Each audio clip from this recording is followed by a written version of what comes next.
ayahanda, ibunda, dan sahabat-sahabat sekalian yang insya Allah dimuliakan Allah. Mari kita berterima kasih kepada Allah yang telah menghadirkan kita di tempat yang penuh berkah ini. Dalam keadaan sehat, dalam keadaan penuh berkah. Mudah-mudahan kita semua menjadi hamba-hamba Allah yang terus pandai bersyukur kepadanya. Oleh karenanya mari kita puji Dia bersama-sama membaca hamdalah. Alhamdulillahirabbil alamin.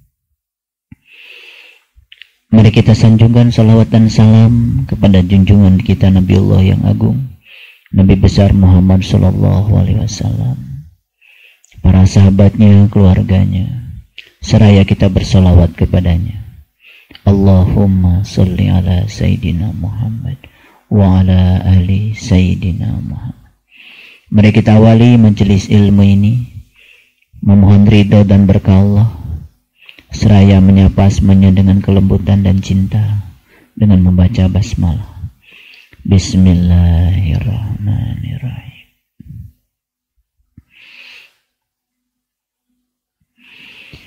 Ketika semut menjadi semut, ketika burung menjadi burung, ketika ikan menjadi ikan, ketika mereka memerankan peran yang Allah amanatkan kepada mereka secara baik, maka kita akan menyaksikan di situ ada kemuliaan Allah yang nampak. Ketika kita menyaksikan seekor burung berkicau,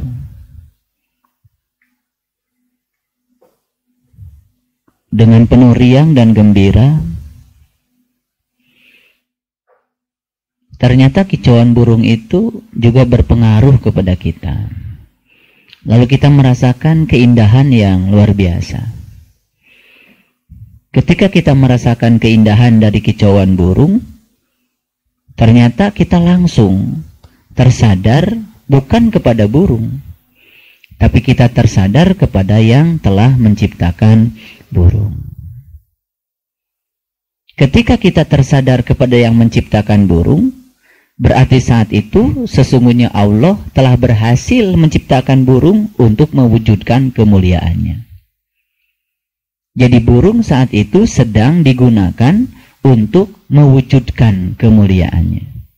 Karena Allah ingin agar dirinya dikenali sebagai Tuhan yang maha indah, Tuhan yang maha mulia. Lalu keindahannya itu beliau tampakkan, salah satunya di burung tadi. Kapan burung itu bisa menampakkan kemuliaan Allah? Ketika burung sedang memerankan diri sebagai burung. Ketika dia menjadi burung, ketika semut menjadi semut, ketika lebah menjadi lebah, saat itulah kemuliaan Allah akan nampak. Demikian juga kemuliaan Allah yang ada pada diri manusia. Jadi kemuliaan Allah itu akan nampak pada diri manusia ketika manusia menjadi manusia. Ngerti? Ya? Jadi ketika manusia menjadi manusia, disitulah kemuliaan Allah akan nampak. Kita melihat rahman dan rahimnya Allah. Kita melihat pengasihnya Allah. Kita melihat penyayangnya Allah. Bukan sekedar melihat, bahkan kita bisa merasakannya. Kalau begitu, apa sesungguhnya kita ada di sini? Kita ada di sini sesungguhnya untuk memerankan kemuliaan Allah. Untuk memamerkan kemuliaan Allah. Untuk menampakkan kemuliaan Allah. Sehingga kita semua itu punya tugas untuk memuliakan Allah dengan cara menampakkan kemuliaannya pada diri kita masing-masing. Jadi tugas kita adalah memuliakan Allah dengan cara menampakkan kemuliaannya pada diri kita masing-masing. Bisa dibayangkan kalau setiap manusia sudah memerankan diri sebagai manusia, memerankan kemuliaan Allah, memamerkan kemuliaan Allah pada dirinya, agar semua orang yang melihat dirinya melihat kemuliaan Allah, disitulah kita akan menyaksikan Al-Jamal, Al-Jalal, Al-Qahar. Allah nampak pada diri kita, sehingga kita ini menjadi gambarannya Allah. Itu sebabnya di dalam Quran surat Ar-Ra'd yang pernah kita bahas pada kesempatan yang lalu, saya akan coba mengulang sedikit, ya. Di dalam Quran surat Ar-Ra'd ayat 19 sampai ayat yang ke-22, ya. Ayat 19 sampai ayat yang ke-22 surat Ar-Ra'd, surat yang ke-13. Allah Subhanahu wa taala di situ, ya, menjelaskan tentang ciri-ciri orang yang telah mencapai lub. Ciri-ciri orang yang telah mencapai, ya, pusatnya qalbu, yang telah beririsan dengan wilayah syir. Salah satu cirinya, ya, di ayat yang ke-20 Allah katakan, alladzina yufuna bi ahdillahi wa la yanquduna misyak, yaitu orang-orang yang memiliki komitmen. Ya, komitmen itu ditunjukkan dengan, ya, memenuhi janji dia kepada Allah dan tidak pernah merusak perjanjian. Itu salah satu yang ciri yang pertama. Ciri yang kedua, ya, walladzina yasiluna ma amarallahu bihi, orang-orang yang suka menghubungkan apa-apa yang Allah perintahkan kepadanya supaya dihubungkan. Yasiluna. Jadi kita harus selalu menjaga hubungan. Hubungan itu ada 3. Hablum minan nafs, hubungan dengan diri pribadi kita. Hablum minan nas, hubungan dengan sesama. Dan hablum minallah, hubungan dengan Allah. Nah, orang-orang yang tidak sukses menjaga hubungan yang 3 itu, Allah katakan dalam Al-Quran, durribat alaihimudillah, maka kepadanya akan ditimpakan kesesatan. Apa hubungannya tidak membangun hubungan baik dengan kesesatan? Karena setiap kesesatan itu pasti berujung dengan neraka. Kullu bid'atin dolalah wa kullu dolalatin finnar. Ya. Jadi setiap yang dolah itu pasti neraka. Kenapa? Neraka itu terpisah dari Allah. Neraka itu tidak bisa kembali kepada Allah. Kalau neraka tidak bisa kembali kepada Allah, berarti orang yang tersesat jelas dia terjauh dari Allah. Masuk akal. Nah, orang-orang yang tidak pintar menjaga hubungan dengan dirinya, dengan sesama, dan dengan Allah, maka dia akan terkena dillah, atau akan terkena kesesatan. Kesesatan dalam menuju Tuhan. Ya, kecil-kecilan saja. Ya, di lingkungan kecil seperti ini, kalau kita terus bisa menjaga hubungan baik kita, ya, di majelis taklim seperti ini, pasti kan ada kerinduan untuk datang ke sini.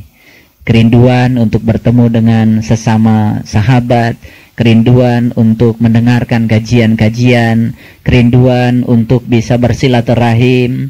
Dari kerinduan itu kan selalu ada angin baru, selalu ada energi baru, selalu ada semangat baru untuk selalu memperbaiki keadaan kita. Kemudian yang berikutnya, ciri yang ketiga, ya. Dan mereka takut kepada Tuhannya dan takut kepada hisab yang buruk. Nah, ini kalau diterjemahkan dalam bahasa yang sederhana, takut kepada Tuhan dan takut kepada hisab yang buruk itu adalah takut tidak bisa berjumpa dengan Tuhan. Ciri yang keempat, ya. Ciri yang keempat, walladzina sabaru btigo awajhi rabbihim, yaitu orang-orang yang sabar dalam mencari wajahnya Allah.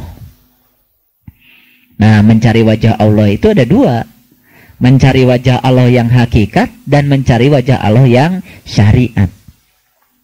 Bagaimana cara mencari wajah Allah yang syariat?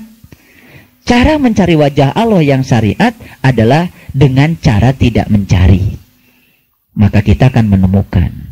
Itu wajah Allah yang syariat, yang nampak oleh pandangan kolbu kita. Itu wajah Allah yang syariat. Sabar dalam mencari wajah Allah yang syariat dengan cara tidak mencari, maka kita selalu menemukan wajahnya. Yang kedua adalah sabar dalam mencari wajah Allah yang hakikat. Ini yang lebih dalam lagi. Mencari wajah Allah yang hakikat itu artinya adalah menemukan wajahnya di setiap peristiwa. Menemukan wajahnya di setiap kejadian. Sehingga kita bisa mengubah sesuatu yang tadinya kelihatan sebagai penderitaan itu menjadi cinta dan nikmat.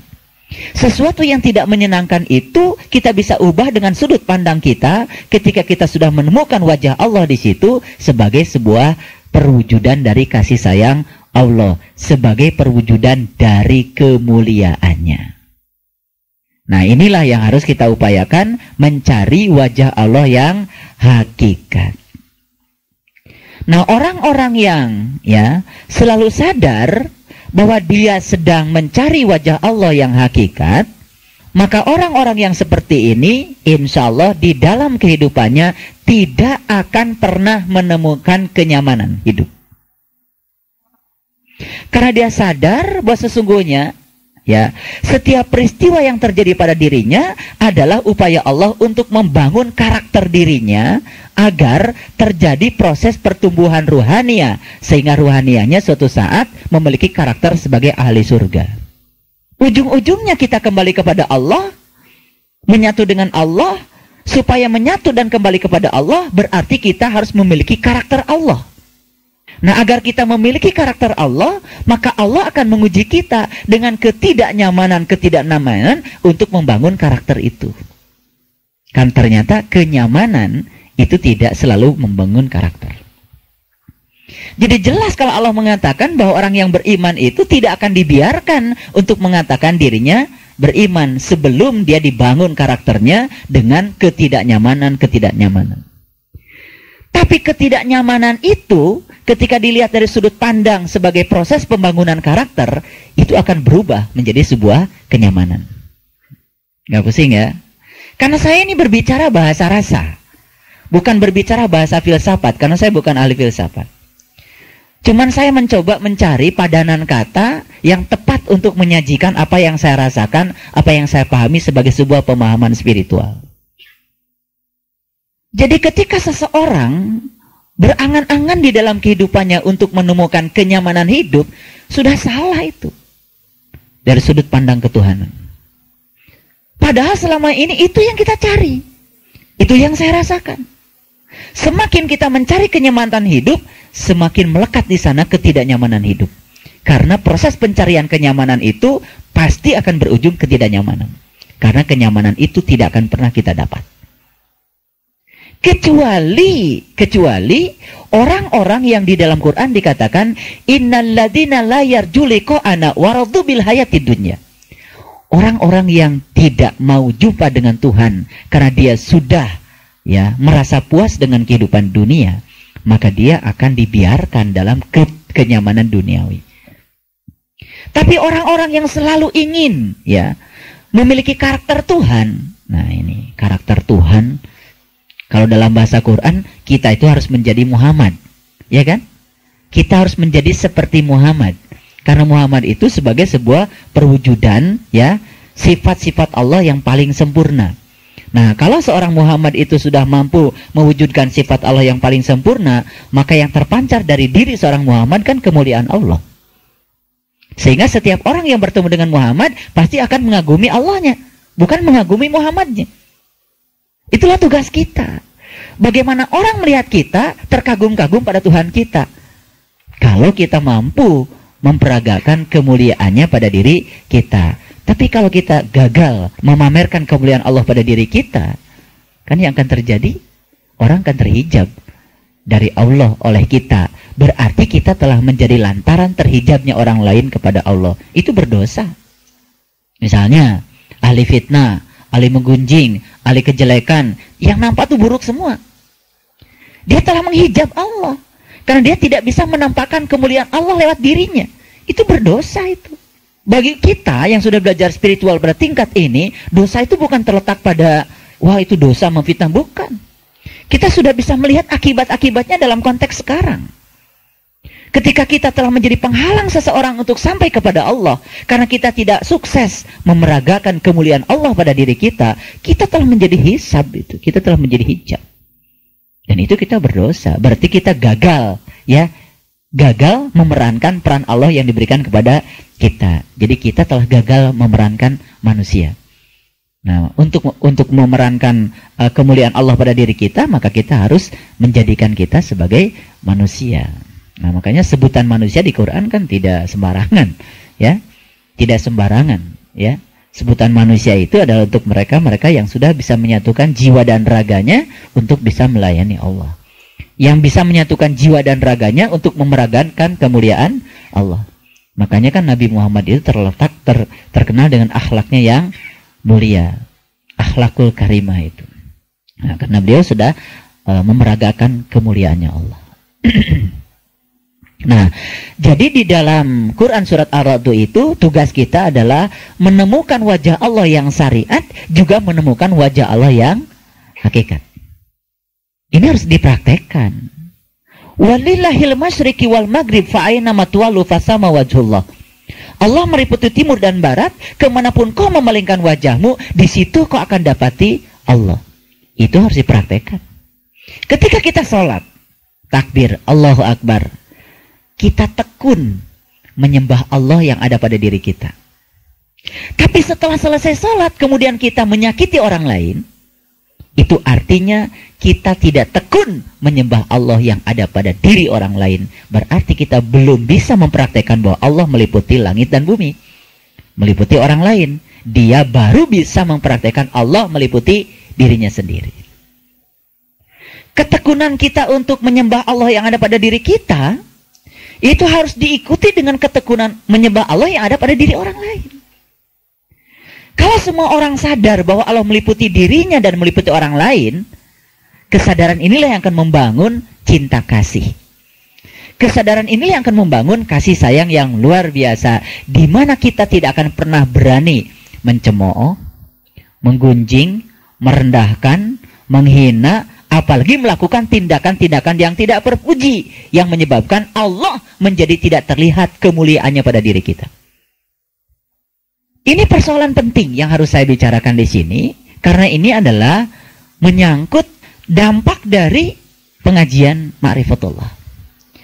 Jadi Ma'rifatullah itu sebetulnya, ya, bukan sekedar kita menyaksikan nurnya, tapi kita pun harus tekun untuk menyembah Dia yang ada pada diri orang lain, bahkan pada tumbuhan, bahkan pada binatang, bahkan pada alam semesta ini. Sehingga kita tidak akan pernah berani melakukan tindakan-tindakan yang jahat pada semesta ini. Semua yang kita rasakan sekarang di Jakarta, di Indonesia, itu sebetulnya karena kita tidak tahu Tuhan yang ada pada diri kita, juga tidak ada tahu Tuhan yang ada pada diri orang lain. Sedikit sekali orang yang baru tahu menyembah Tuhan pada dirinya, tapi juga tidak tahu bagaimana menyembah Tuhan pada diri orang lain. Sehingga setelah kita menyembah Tuhan, tekun memejamkan mata, kemudian menyaksikan Tuhan pada diri kita, tapi kita tidak sukses untuk melihat Tuhan pada diri orang lain. Disitulah terjadi ya tindakan sewenang-wenang, karena kita tidak menyadari sepenuhnya itu. Inni Rabbi wa Rabbukum. Sesungguhnya Tuhanku ada pada diriku, juga ada pada dirimu. Jadi artinya pemahaman ini harus diimplementasikan dalam bahasa hidup sebagai perwujudan cinta kasih. Mungkin doa-doa kita pun harus diekspansi. Bukan sekedar mendoakan orang yang seagama. Kita doakan umat manusia di semesta ini semuanya. Kadang kalau saya lihat orang Hindu, orang Buddha, kalau ceramah di TV, mereka mendoakan itu nggak tanggung-tanggung. Semoga keberkahan meliputi segenap manusia dan seluruh binatang dan tumbuh-tumbuhan dan semesta ini. Gak apa-apa kita mendoakan mukminin, mukminat, muslimin, gak apa-apa. Yang penting pemahaman mukminin tidak dikaitkan dengan baju agama. Karena orang beriman bisa siapa saja. Ya, pakai baju apa saja, yang penting sudah terbuka penglihatan kalbunya kepada Allah. Dan kita pun barangkali harus berguru kepada mereka bagaimana berdoa itu memiliki kapasiti yang lebih luas lagi. Ya, luar biasa. Jadi terus terang aja, setelah saya menekuni Ar-Rahman, bedalah. Kita ini centang berenang, tidak bersatu. Masing-masing merasa lebih hebat daripada yang lain. Sehingga tidak terlihat sifat-sifat tawadhu itu. Dan akhirnya pada titik tertentu itu akan menghijab kita dalam proses berjalan untuk meningkatkan kualitas spiritual kita. Kesadaran bahwa Allah meliputi kita dan meliputi orang lain, dan kesadaran itu harus ditumbuhkan. Sehingga dengan demikian ketika kita mau apa saja melakukan apa, Allah meliputi aku dan meliputi Anda.